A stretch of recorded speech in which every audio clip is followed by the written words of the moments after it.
Good evening and welcome to The Journey's Real. My name is Sheila. I'm Mary Ann. I'm Tammy. I'm Stacy. I'm Brittany. And I'm Beth.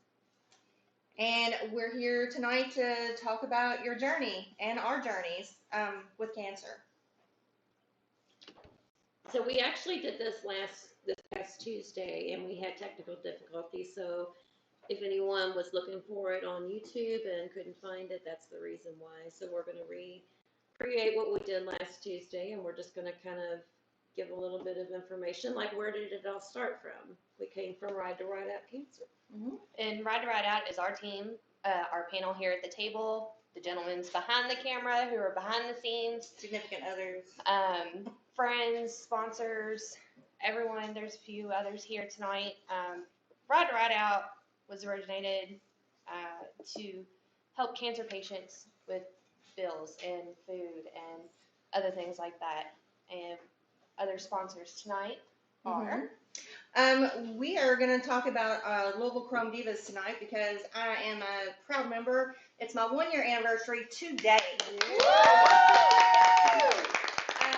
Chrome Divas is a motorcycle group. We're not an MC. We're a motorcycle group of all ladies that love to ride and who like to do things within our community to help and donate. I said that, didn't I? I try not to say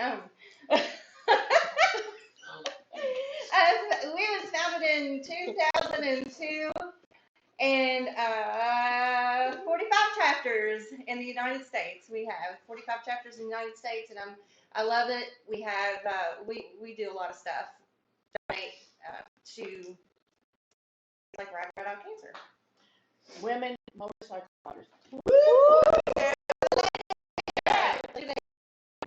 Not all. We all don't like. I ride on the back of my husband's bike, and some drive, and some ride. Most do ride. Most have their own motorcycles. Got some badass motorcycles too. And but yes, it's an all-girl group that does a lot in the community, and they are a complete 501c3 also. Come on out. And definitely big shout out to them. Yeah. Come and join us. We'd love to have you. Sparkly shirts. You know, you got to take care of the girls. Yeah, I got the sparkles on girls. The topic is breast cancer tonight, so right here, sparkle. Okay. Sheila's bringing that to Bringing the flame to the boobs. Beth, can you tell us a little bit about Ride to Ride Out and what we do as far as going through? So the biggest thing is we're here in the community of Hillview, and we help financially. We have food pantry. The thing is you have to be active cancer and actively going through a treatment. That is the biggest thing. We throw several events throughout the year. I'm going to go ahead and throw it out. It's going to be great.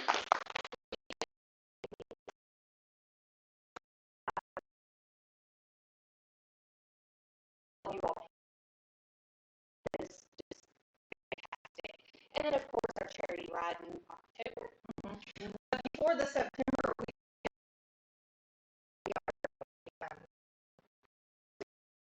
with the Hillview City Fair, so they're I forgot about that. Yeah, they're going to allow us to have a bike night that night, so that's going to be cool. Yeah. I forgot about that, because even though that was a big deal, so be looking forward to the Hillview City Fair as well. Yeah, Cancer Fest with the car show, motorcycle show, Chili cook-off. multiple bands. Huge bands. Yeah. We're really looking forward to Raffles.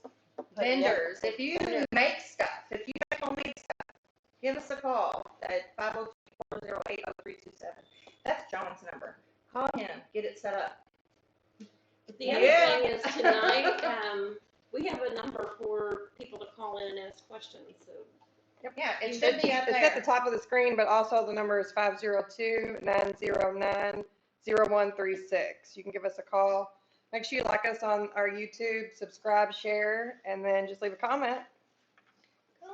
We're on Facebook. Definitely, please give us a call, somebody. and make sure you watch us every Tuesday at 7:30 tonight. It's a little bit different since we're redoing ours from last week, but we'll be here every Tuesday at 7:30. So Wednesday nights we do Tina Hart's Draw at Janie's Place, located 2858 Kentucky 44 Shepherdsville. And it's on Wednesday nights at 6 for $2 tickets. They draw at 8 o'clock. And right now our payout are $7,772 with a payout of $3,886. Woo! We didn't get to do it. We didn't get to do it yesterday because of the weather. Still getting into next week, depending on the remainder of the weather that's Yeah. supposed to be coming in. But people are still buying through PayPal, so that means that pot is probably bigger and will be even bigger next week, so. And the PayPal link is paypal.me/RTRODC. So go get your $2 ticket and see if you can win 3,000 plus. I mean, I don't know anybody that don't need that right now, especially in the daytime. So, yeah. The other half goes to help police stations. So we have back, their applications, and I have one lady that I need to really give a shout out to. I will be getting in touch with you very soon. You know who you are. I'll be giving you a call. If you'd like to donate to Ride to Ride Out Cancer, you can do that as well Mm-hmm. through PayPal. We're working on, we actually have a cash app as well. You can do it through Facebook too. It's a that goes through Network for Good, and you can donate through Facebook as well. I'm trying to find John's. And include us on Amazon Smile. Percentage of anything you buy on Amazon can go to a charity of your choice. Please choose Ride Out Breast Cancer. You know, Ride I Out didn't even Cancer. realize that existed until Susan, one of our other volunteers, she called us up one night, and she was like, I just set us up on Amazon Smile. I said, you did what? And she was like, yeah. She was like, we were one of the charities, so tell people that we're one of the charities. Yeah. You Oh, can- yeah. So how do you Definitely get gonna- to that? You Look for it before. okay? So you go into your search bar and you search in the Amazon Smile, and then you click on that.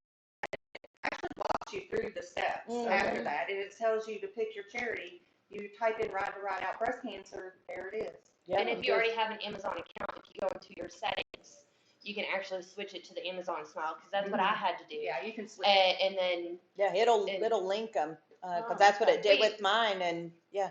we typically put instructions out there every so often. I can show you here in a little bit, and then Yeah. we can re-put those instructions out there shortly after the I just segment. shared those not too long ago, but we can do it again. But the Cash App is the $ Ride to Ride Out Cancer. If you want to make a donation through the Cash App, that goes directly to the Ride to Ride Out bank account. That should be on our screen. I'm not sure. If Not the that's Cash App. We still haven't put there? the Cash App. The PayPal. Oh, we haven't. This PayPal's on there. Okay. So we want to. So getting back to today, the Journey's Real. You can see this banner that we have behind us that one of our sponsors makes for us.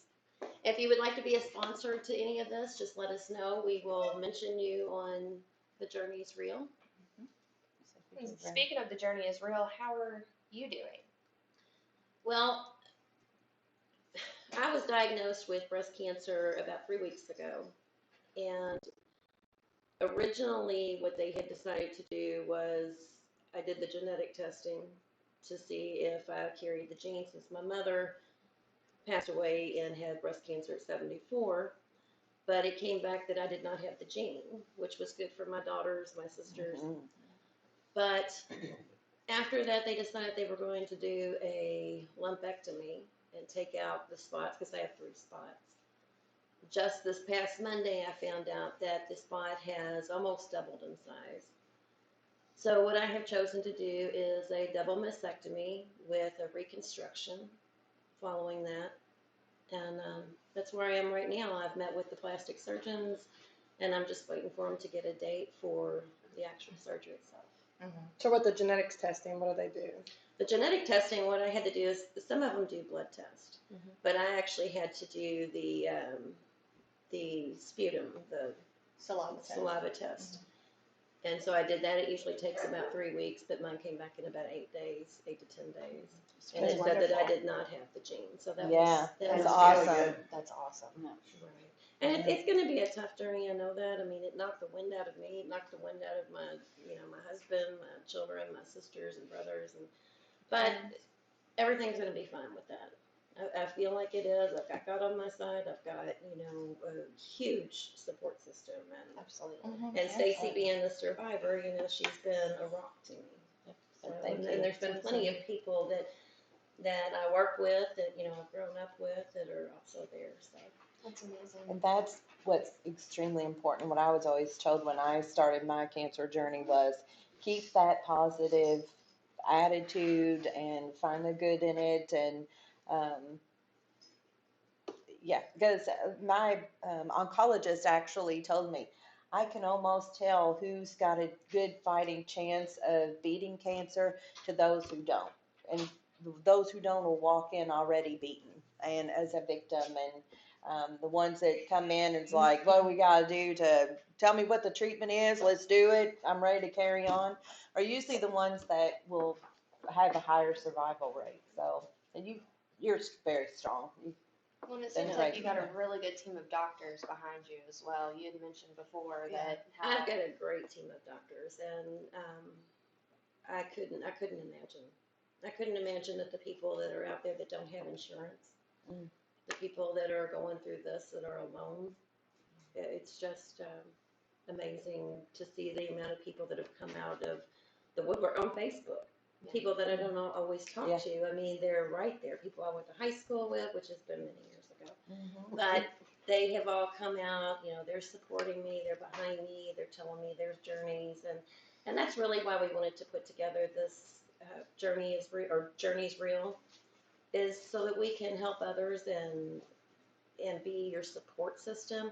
None of us are medical professionals, so if you have questions like that, you need to go see your doctor. You need to get all the help that you can through the healthcare system. We are just here for moral support, to kind of tell you our journeys, to tell you what we've done, what we can help you with, financially, and that's why we're also asking for support for the foundation, so that we're able to help other people in the community, and not just in Bullitt County, but in surrounding counties, and even in Right. Indiana, southern Indiana, anywhere that you need help, that we can be a help to you, then let us know. But, call in, look at the number on the top of the screen, call in.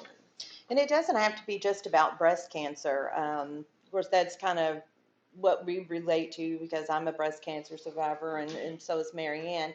But I've known people and have friends that is fighting other types of cancer, like lung cancer and different things. And I can tell you I went through chemotherapy and it was tough. And I didn't know anyone, like, for example, that went through chemotherapy and through a cancer journey and lost their hair.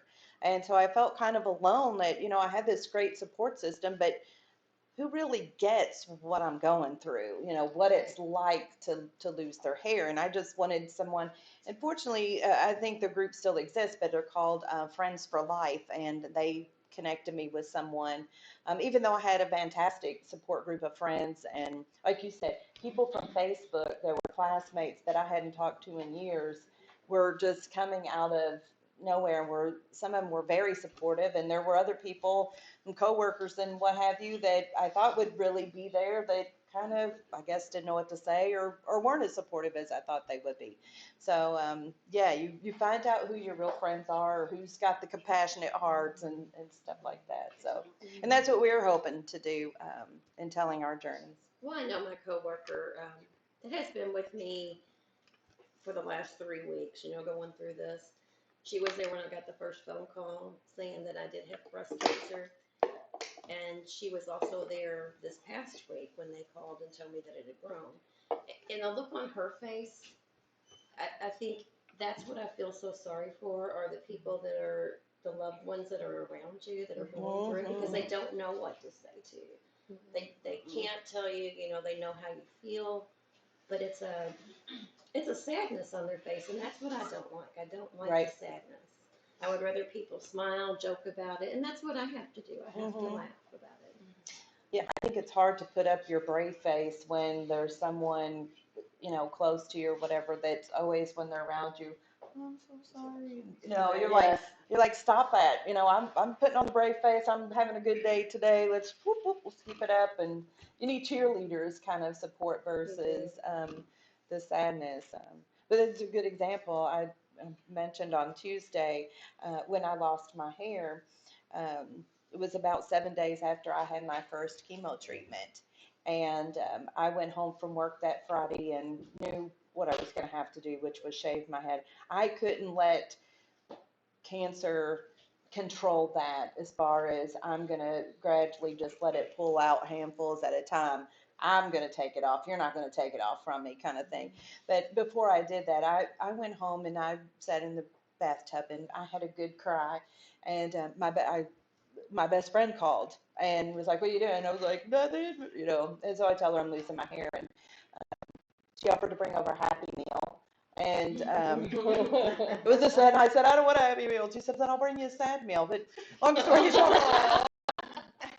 I kept telling her not to come over, and she's a great best friend, and she came over anyway, and she brought me a sad meal or Happy Meal, and so I was already crying and what have you when she came over, having the blues, and couldn't put up that strong front that I had put up when I told her and what the treatment was going to be and all this. I always put on this big strong face, and but I broke down with her and told her about how I was scared and this and that, and how I felt about losing my hair, and then we were done kind of talking about it. Before she left, I apologized and I said, "I'm so sorry. I broke down in front of you. That's not what I wanted to do, and I'm strong and I'm okay." And she thanked me for sharing that with her, and she said, "Before I didn't know what to say." She said, "You always had a strong face." She said, "And I'm scared to death." And she said, "And I wanted to cry, but I wouldn't cry in front of you because you were so strong." And she said, "And now," she said, "I feel like I'm in this with you. I know what you're feeling, and I feel like I can share my feelings with you, and we're in this together." And so I learned from that not to shut people out. People you think you've got to be strong for, sometimes you need to open up and let them in of what your fears are. And then she was my biggest supporter as far as, don't cry in front of her. She's good. No, we don't want to do that. She was the cry police. She was like, Yeah, nope. yeah, she was. Like, I'm the only one She that's just allowed shut to it down. cry, nobody else, Yeah, Love but her. it was, So you also had a double mastectomy. I did. Yeah, I And did. where was that? It was in the end of 2010.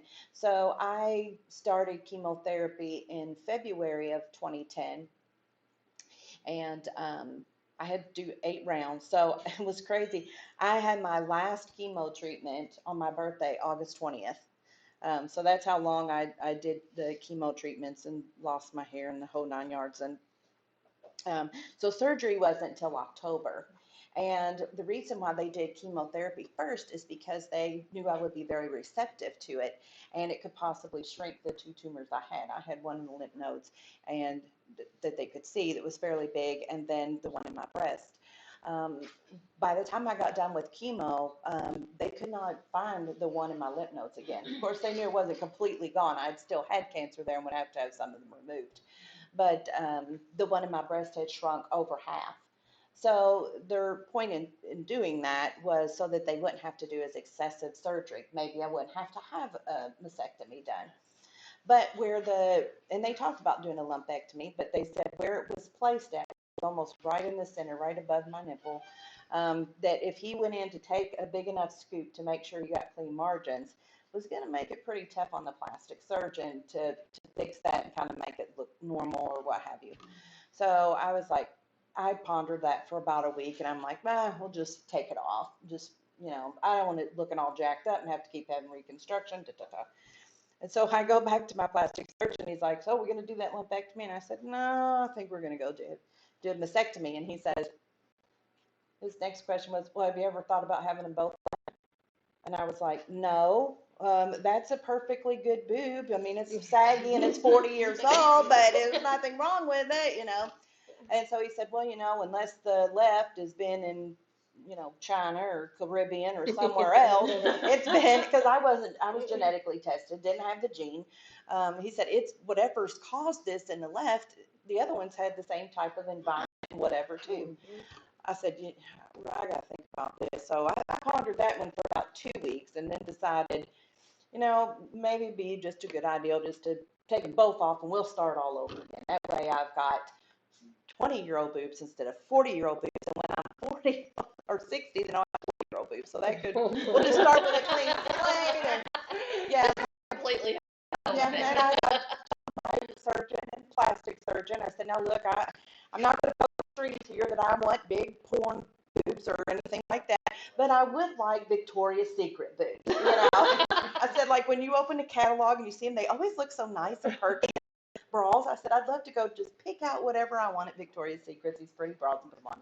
Look that way. And of course, after surgery, and they remove it, and then they put this back on, they don't quite yet exactly look like Victoria's Secret boobs. So the next time I went in to have a little more reconstruction done, I asked them if I needed to put a little picture from the catalog on a little hat that they put on. 'Cause I was like, they're not bad guys, but this is what I wanted. Yeah, so yeah, and then stuff too. So yeah, that's kind of how I made my choice of doing the bilateral vasectomy with reconstruction. Well, I made the same choice because I thought, I don't want to have a 20-year-old on one side, 53-year-old on the other, Yes. So it was the same way. When you hit your You gotta 40s even and them out. 50s, Well, people on, you're 42 years old or you're 53 years old or whatever. I mean, and if you're married, you're like, what? Why do you worry about your husband doesn't care, bullshit. I'm not ready to be, like a girl, I mean, so. Well, my daughter told her, I said,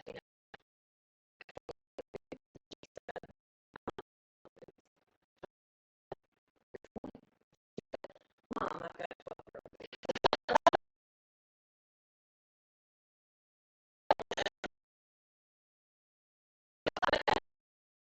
Oh, Yeah. so are you getting expanders or? I'm actually in implants, and then they cannot say nipples. So my plastic surgeon is going to do the tattoo 3D nipples. So the surgeon's gonna do the tattoo? The plastic surgeon, The plastic surgeon. but not Really? until they heal, and then she Okay. Right. I didn't so know they it'll can be a do. I process. didn't know that they could do that. really like, they're really good. That's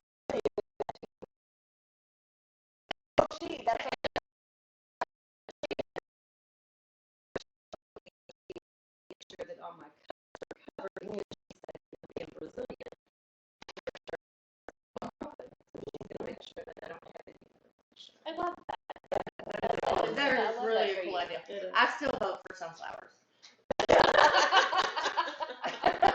Well, you can get sunflowers. If you don't. my mom always wanted with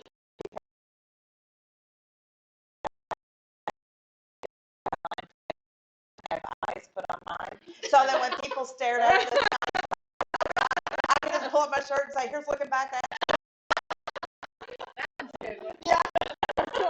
When he's staring at me, I'll just let him stare back at me in the eyes. You don't have to say my eyes are up. Yeah. Well, I can't get your eyes up here, so here you go, Yeah. looking back at That's you. awesome. That's great. Or you should say, well, how did you know my eyes were down there? Yeah. So Tammy, I know that you've had your experiences with people with cancer too. Yes. Your mother-in-law, did she have breast cancer? Small cell carcinoma. Small cell. She went to the hospital and they said she had been in the hospital for a couple months. Kept saying she had pneumonia, and then they finally did a biopsy. Cancer. She was in induced coma for about 3 weeks Yeah. before she woke up and then found out. Yeah. And You all have a picture of her with you all tonight, don't you? just a crazy picture. That's Yep. how she is. Oh, that's adorable. Yeah. That's great. And she lost her battle, right? Yes. When was that? And July the Oh, that's 25th, Cute. 16. And she was very scared. So yeah, we did a lot of talking, and she couldn't do chemo. She was sick. I remember meeting her one time at Churchill Downs when she was bartending at Churchill Downs. She was so much fun. Yes. She was really, she was a cool lady. She She really was wild. Yes. And the way she did her own hair. Uh-huh. She had like blonde and red chunks in it, and Mhm. yeah, she did her own hair, her own nails all the time. Mhm. She just everybody at Churchill loved her. Oh yeah. She was there for 39 years. So. Everybody seemed to know her when I was there. It was my first time ever at Churchill Downs. She had her own little spot at the bar. Uh-huh. Yeah, well, she didn't meet a stranger, that's for sure. She did not meet a stranger. No, She was a and, sweet lady. and that's also where her ashes are at. They're at the Winter Circle. That's Oh, awesome. Oh, that's awesome. I love that. The Yeah. family went, and each one of them spread ashes in the Winter Circle. So Churchill Downs also does a thing for survivors of Mhm. breast cancer. Yeah, the Hope's Day. yes. Right. I'd love to go do that walk. Oh, Yeah, I haven't done it yet. I know some people that have, other survivors, but Don't Yeah. you gotta enter some kind of contest? You to do that? yeah. Do you? I didn't know. Yeah, that. they somebody has actually to vote. nominate and- You gotta write up a nomination or somebody nominates you and then people vote for you to be in, which Mhm. some Which is people still have been pretty in several times. I think that you do it and then open it up for others. Other Like, people, there's so many survivors out there. See, in that picture there of my mother-in-law Sherry, that was New Year's Eve. What 20 That was 2016. 2016. Mhm. We was in Cincinnati at her daughter's, and she had never been there before. So me and Tony took her up there with us, and she got to see the house and everything. His other sister lives there, but she stayed kind of sick the whole time. Yeah. But that picture Well, there, and I think she knew that something was wrong because if she caught pneumonia again, that she wouldn't make it out of the hospital. And that was on our way to Bunko. And then like the following month, she was like, I went and did my stress test, Brittany, and I did good. I don't have any blockages. And I'm like, there's no way. Like, the blockages are going to be there unless you have a stent. There's no way. And then I think it was like a couple months later, she ended up in the hospital and with pneumonia, and then found out that she had lung cancer. She was a protector then. She was trying to protect you all. So when she found out in the hospital, was that kind of her beginning and end of her journey, or did she get out of the hospital? She got out of the hospital and she tried. They stuck the port in her chest, and then she tried to do the chemo, and then it just made her really sick. And then she stopped, and after she stopped doing chemo, she did good for like a week or two, and then went downhill after that. she just it seemed like it was just so fast Mhm. because. And I need to go through my pictures, but she's a beautiful woman, very beautiful. And a week before she passed away, she was actually talking to my dad, and she was like, I need my shoes, I need my stuff, I gotta go to work. My dad was like, no, you don't, you gotta stay here. So Yeah. Yeah, and the day that she passed, he didn't go to work for some reason, and he was there when she passed. But I miss her. Oh yeah. I miss her bad. she was definitely the glue to the family. And that's what this is about. This is about trying to help people heal, try to help people just kind of talk about what's going on. I know my my brother-in-law's father had prostate cancer, and he ended up finding a doctor up in the Mayo Clinic, and he has actually been in remission for, I believe it's like 18, 19 years now. For Wow. prostate cancer, and he was Yeah. a stage 4 when he went Oh, up there. Wow. That's amazing. That is amazing. That So is there's happy stories, and unfortunately, there's stories where they Oh, yeah. lost the battle. How old was she when she passed? 72. 72. I'm going to tell you that you say that the chemo made her sick, and there's many, many different medications that are considered chemotherapy. But I can't imagine what it's like for an older person or a child to have to go through chemotherapy if they feel like I felt.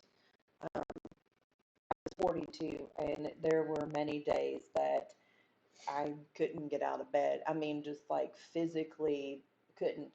As far as being sick, like I envisioned throwing up all the time. Never threw up the whole time I was going through treatment, but had no appetite. and aches in the body, like to the bone. Sometimes it would feel like somebody had a ball peen hammer and would like ping, and about the time I could say, ah, it would be somewhere else. One of the lowest times I had was my third round of chemo, and it was ironic. It was Easter weekend, Sunday, and I remember laying across the bed, and I was praying so hard and just said, Lord, give me 5 minutes. That's all I'm asking.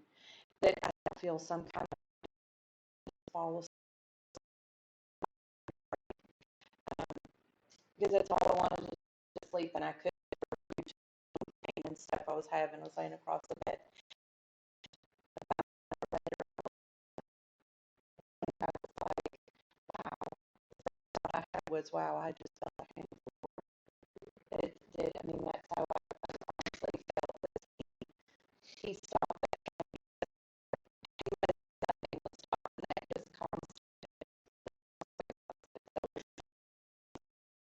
Very good.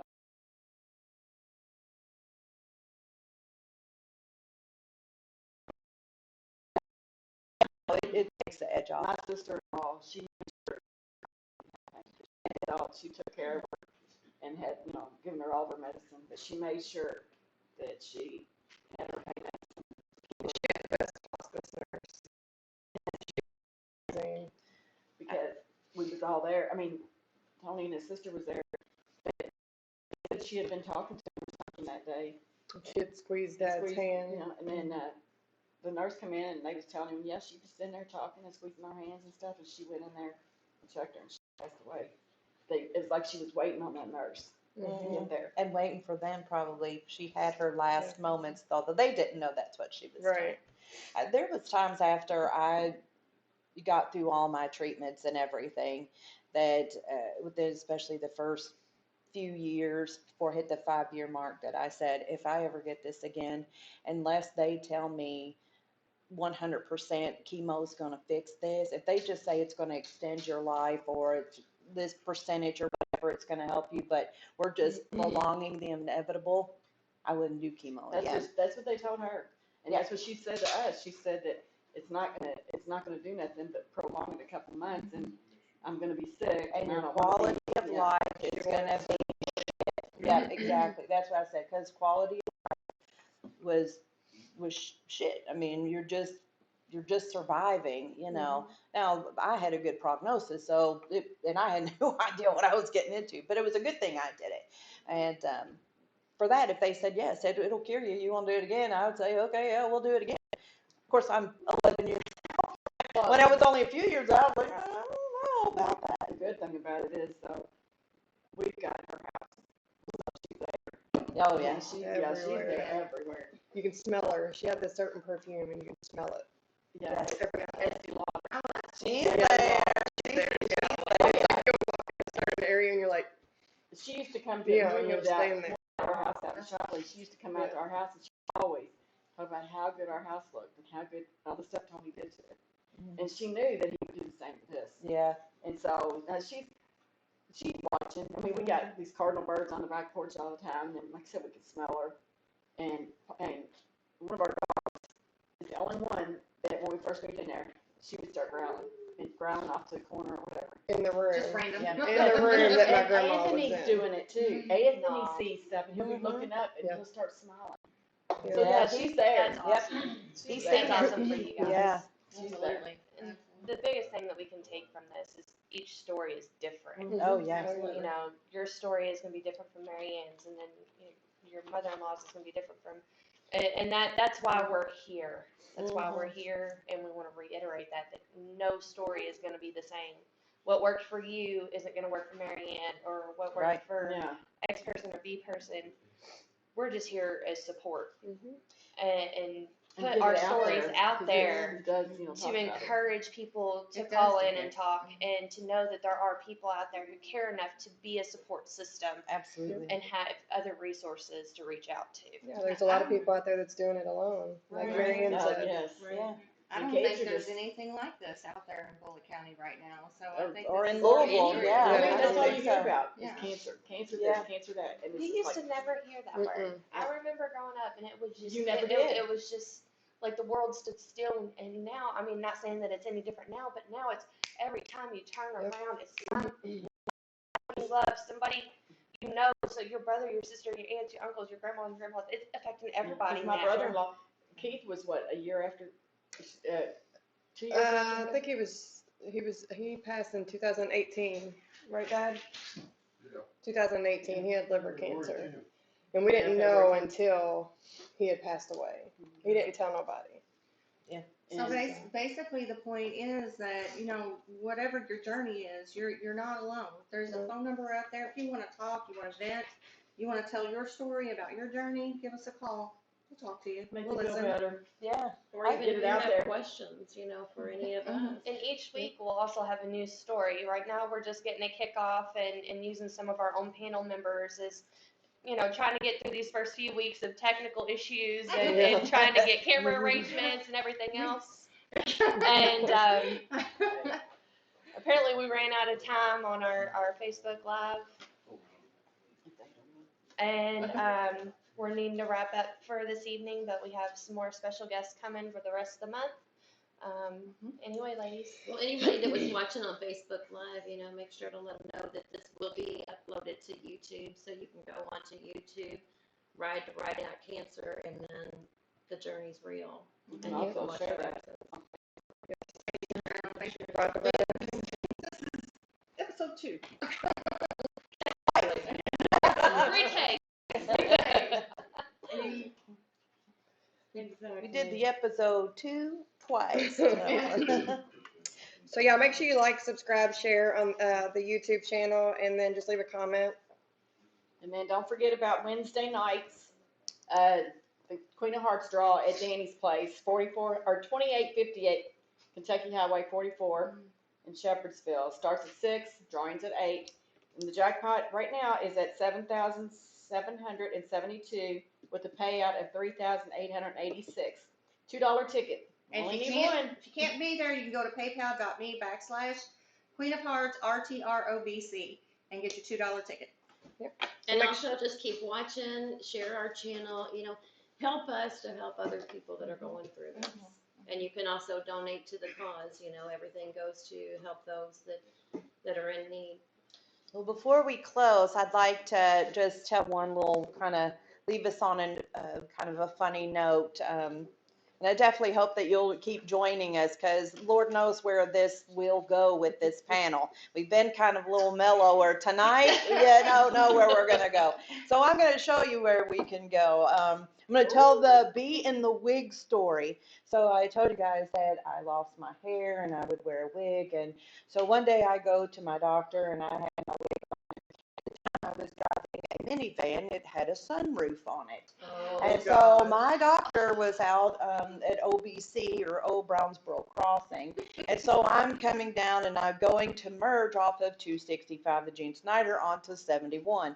And about the time I make the turn, right smack in front of my face is this wasp or a bee. I don't know which one, but it had finger.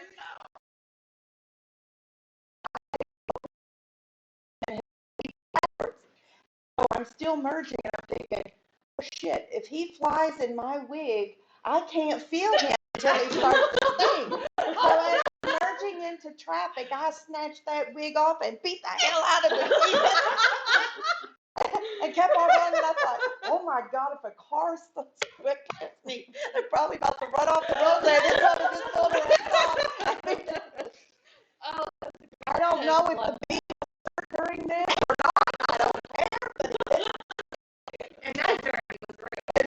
that's keeping it way real. That's a true story. Well, thanks for joining us tonight, y'all. Y'all have a See you good next night. Tuesday. See you Tuesday out And later there. on in the month, we also have, just real quick, we have another person coming on as a guest, Mhm. who is a grandmother of a Baby. baby who is Just turned a year old. turned a year old and is a cancer survivor. Mhm. Yeah. Absolutely. Look at that. So we'll see you next Tuesday.